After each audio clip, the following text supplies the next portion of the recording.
हादसों के मृतकों को क्षत्रिय सभा ने दी भावभीनी श्रद्धांजलि, सुरक्षा इंतजामों की मांग। पंजाब से आए श्रद्धालु के साथ हुए दर्दनाक नाव हादसे पर वृंदावन क्षत्रिय सभा ने गहरा दुख व्यक्त किया है। इस त्रासदी में जान गंवाने वाले श्रद्धालुओं की स्मृति में सभा के पदाधिकारियों ने यमुना तट पर द्वीप प्रज्वलित कर उन्हें भावभीनी श्रद्धांजलि अर्पित की। इस अवसर पर क्षत्रिय महासभा के वीरेंद्र सिंह सिसोदिया ने घटना को अत्यंत हृदयविदारक और अपूर्णीय क्षति बताया। उन्होंने शोक संतप्त परिवारों के प्रति अपनी गहरी संवेदना व्यक्त करते हुए कहा कि इस दुख की घड़ी में पूरा समाज उनके साथ है।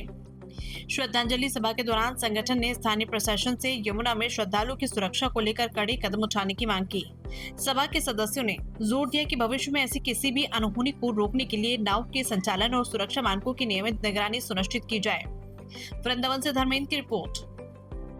आज आप लोग श्रद्धांजलि दे रहे हैं मृतकों को जो पंजाब से आए हुए श्रद्धालु थे, क्या मानना है आप लोगों का? कौन है दोषी इसमें? देखिए, दोषी तो इसमें शासन प्रशासन है।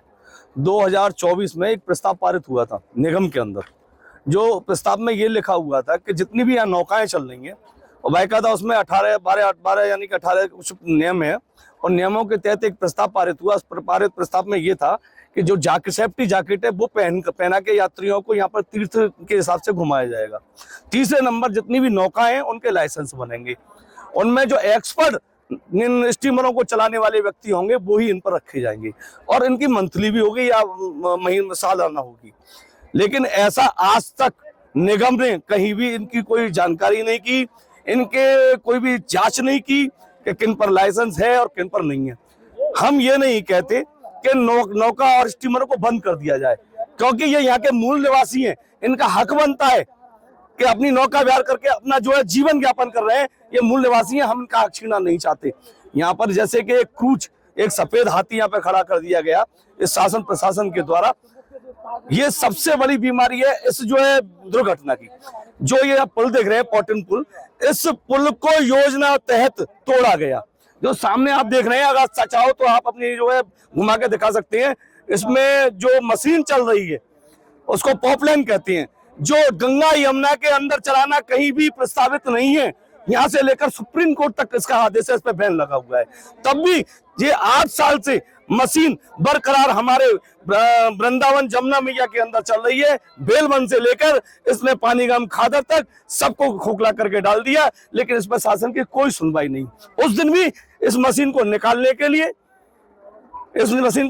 लिए पाटन पुल को तोड़ा गया, जिसमें वो स्टीमर जा रहा था। लौटते में ये दुर्घटना हुई, उसमें कई लोगों की जो हताश हो गए और खत्म भी हो गए। 25-30 लोग थे।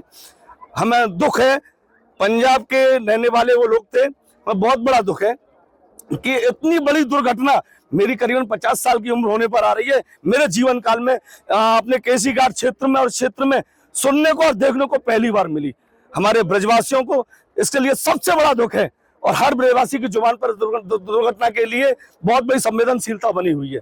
पर मैं चाहता हूं जो दोषी लोग हैं, जैसे कि शासन प्रशासन के बड़े अधिकारी, उनको सजा मिलनी चाहिए, ना कि इन छुटपुरिये लोगों को, क्योंकि ये बहुत बड़े स्तर पर, बड़े पैमाने पर बालू खनन हो रहा है। उसकी वजह से ये दुर्घटना हुई। ना स्टीमर पेट्रोल पुल से टकराता और ना ही वो पलटता, ये दुर्घटना नहीं होती। मैं निवेदन ये करता हूँ शासन प्रशासन संज्ञान दे। इसीलिए जितने भी यहाँ तीर्थ यात्री उस स्टीमर में जो दुर्घटनाग्रस्त हुए हैं, जिनको जो जान चली गई, उन सबको हमारा समाज व अन्य समाज मिलकर श्रद्धांजलि अर्पित कर रहे हैं और निवेदन कर रहे हैं उनके दिवंगत आत्मा को शांति मिले और उनके परिवारी जनों को धैर्य बनाया जाए।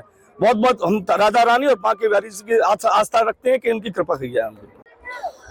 आज आप लोग यमुना जी पे आए हैं, क्या मकसद था जो आप लोगों ने फूल अर्पित किया है? वृंदावन क्षत्रिय महासभा ने आज पंजाब के जो श्रद्धालु यहाँ दिवंगत जो उनकी मृत्यु हुई है, जो दुर्घटना हुई है, उसके लिए हम लोग यहाँ श्रद्धांजलि अर्पित करने आए हुए हैं।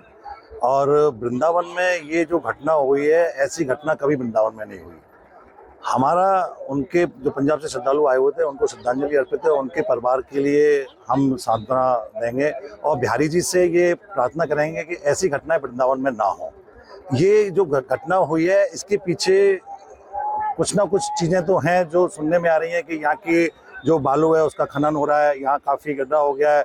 और एक दिन पहले इस प्लाटून पुल को भी हटाया गया था, उसकी वजह से भी पता चल रहा है। तो 2 व्यक्तियों को जिनके अगेंस्ट FIR की गई है, तो हमारा मानना ये है कि इसकी जो पूर्णतः जिम्मेदारी, यहाँ बताया जा रहा है, डीएम साहब ने भी यहाँ पर एक अपना वक्तव्य दिया था कि यहाँ पर भी एक पुलिस का विभाग है जो कि यहाँ की पूरी निगरानी रखते हैं, तो उनकी अगेंस्ट क्यों नहीं हो रही है? हमें इस चीज़ पर ध्यान देना होगा, क्योंकि यहाँ हमारे भाई हैं जो निषाद परिवार है वो चलाता है यहाँ पे अपने नाव वगैरह, स्टीमर वगैरह, उनकी भी जो चीज़ें हैं वो ठीक से चलनी चाहिए, क्योंकि लाइफ बोट वगैरह, लाइफ जैकेट्स नहीं है यहाँ पर एक बूथ बनना चाहिए जिसमें कि उनका रजिस्ट्रेशन हो, सीमित सवारियां हो, ऐसी दुर्घटनाएं भविष्य में ना हो। इससे वृंदावन का नाम काफ़ी खराब होता है और आगे प्रशासन से, जिला प्रशासन से हम निवेदन करेंगे इन चीज़ों पे विशेष ध्यान दिया जाए और इसकी नैतिक जिम्मेदारी लेनी चाहिए। नगर निगम है, डीएम साहब हैं, आपका वृंदावन थाना अध्यक्ष हैं, इनको आगे आके इस चीज़ पे पूरा अपना वक्तव्य देना चाहिए कि भाई ये दुर्घटना आगे भविष्य में ना हो। धन्यवाद।